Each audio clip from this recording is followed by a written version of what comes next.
Hey guys and girls and monkeys. Today we're going to talk a little bit about Huaraches. What are they? How do you use them? What's some companies that have them? So stay tuned.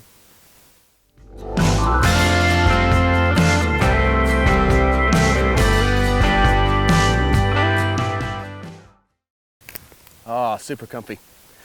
All right, so I've made, I don't know, 2 or 3 videos about Huaraches. I made a video on how to make them. I did a video with the unshoe. I've done some discussions in my videos, but I still get a lot of questions about them. Basically, Huaraches are the sandals that I'm wearing, or Huarache. I'm saying that right, who knows? And I want to talk a little bit about them so people know what they are, how they work, where they can find them, that kind of thing. And first off, the most interesting, I get these crazy questions when people run into me on the trail. I go trail running very regularly with these sandals specifically. These are the Origins, the Luna Origins. And the reason I use these because they're literally a winter tire from a car. They're tire rubber from a car that's been removed. And it gives you this really cool tread. But mainly, it's sturdy, man. These puppies are like bomb-proof. And they put a little bit of antimicrobial semi-padded rubber on top. So they're really comfortable, really flexible. They are literally a car tire, so they're you're not gonna find anything more robust than these things. Like I probably have the new tire fuzzies on here somewhere. Anyway, so I've been using these, I think like a year or two. And the questions I get when I'm out trail running, people will stop me in the middle of the run and say, "Are you running in those?" And I'm like, well, factually, yes, I am running in those. You just stopped me. But I think it's really interesting that people are shocked that you're running around in a pair of sandals, essentially. Now, I've used these in desert conditions. I've used these in wet conditions. I've used these in cold conditions. You can trail run on them. You can walk through rivers on them. I go backpacking with kids in backpacks all the time, so 35-pound rucks, I'm whatever, assuming.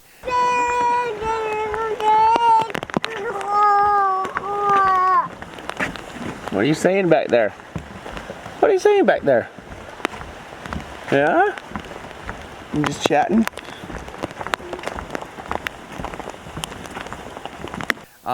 I've gone high in the Uintas with leather versions of these. They're just literally leather and rope. So you have to ask yourself, why? Why can I do this? Why? Well, because why do you not need hiking boots is really the question. And the answer to that is this. I grew up, I was a mountaineering guide in Alaska. I was constantly hiking, using hunting boots and that kind of thing.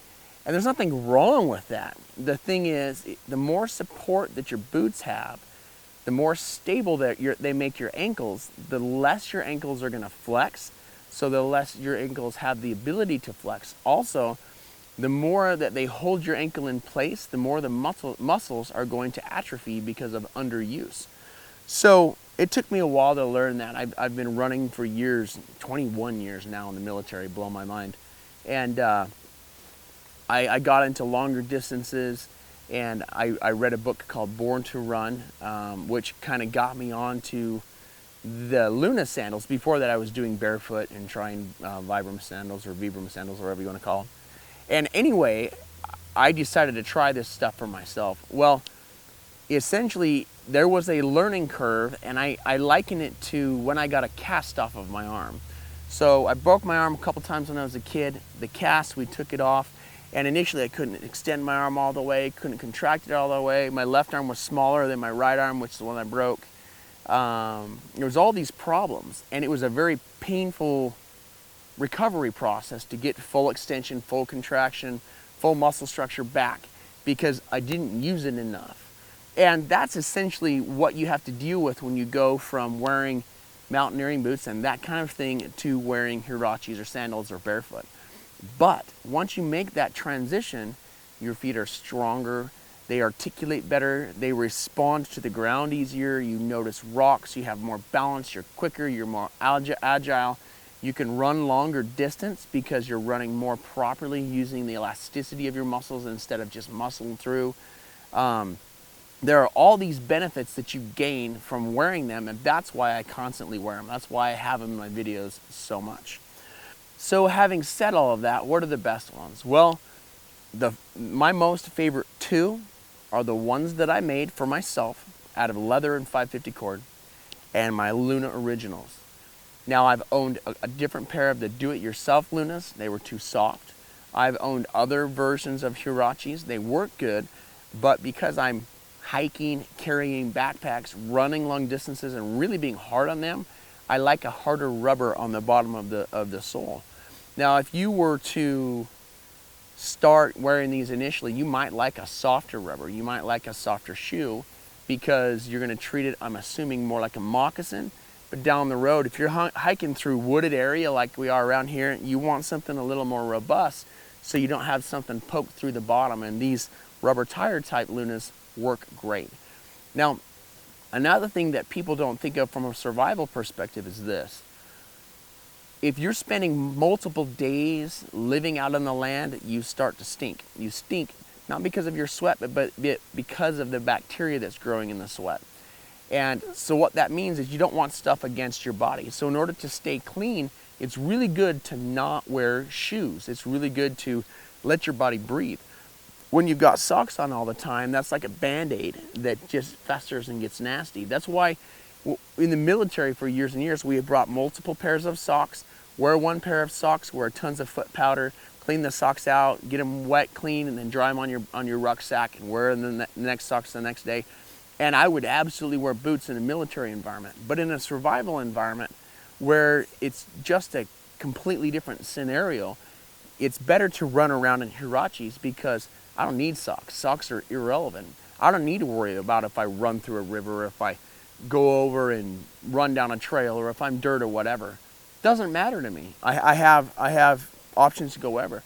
The only negative side is there is a little bit of an adjustment period where if you've had wet, sweaty feet inside of shoes for a long time, the dry air might make them crack and you might need to build some calluses up a little bit.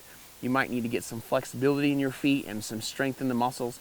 So don't just suddenly jump into these, but wear them on your off time and then wear normal shoes and kind of adapt to them. But you'll get to the point where you'll be able to run around barefoot, you'll be able to run around with Huaraches on, which is basically like a piece of ground stuck to your feet that doesn't have splinters and nails in it. And I believe you'll have a much better outdoors experience, being able to feel what you're going through, not having to worry about whether or not you take your shoes off to get in the water, being able to hike faster, lighter, quicker. So anyway, that's basically my discussion on what Huaraches are and the Luna sandals specifically for this one. I've had these for a couple of years. I can say that they are outstanding. I have not been able to beat them up. I highly suggest that you get I don't know what this is called. It's a Velcro strap that goes over your ankle. The reason you want this puppy is so that it seats your heel down against it. When you run with these, you get a lot of heel movement, and without that strap over the top of the ankle, that becomes an issue. A lot of people worry about the grip on the toe. Well, if you have this ankle strap tight enough, it doesn't matter. You're not getting a lot of pressure on your toe unless you're going downhill a whole bunch. You really want these almost uncomfortably snug in the beginning, then they will loosen up a little bit. And I personally, that's my rule with all the Huaraches. Almost all uncomfortably snug, then it will loosen up. Now, if you're losing feeling or something, loosen it up. What I'll do is I will tighten up this top strap right here, and then I will snug this up and wrap it around here, snug up the other piece, and then tighten down that top piece, and then put my strap on. Now, once you've got all these situated, you just undo the Velcro, take your foot in and out. The ones that you make from scratch that you have to tie a knot in, you can't just slip them on and off. These Lunas, you can slip them on and off. So, and another thing, if you do end up cutting your feet or snagging yourself or whatever, it's inevitable. It's kind of like if you don't wear gloves and you mess with wood, eventually you're going to hurt your fingers. The same thing, you might eventually hurt your toes. If you do, get some pitch from a pine tree.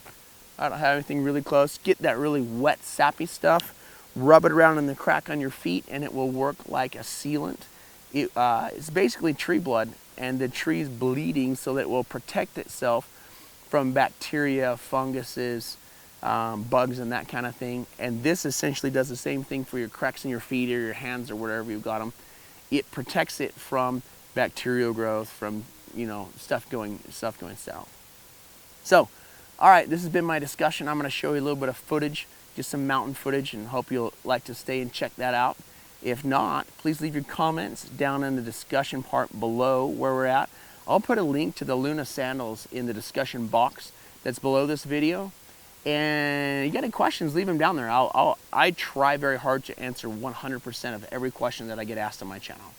All right, guys, girls and monkeys, thank you for watching T-Jack Survival.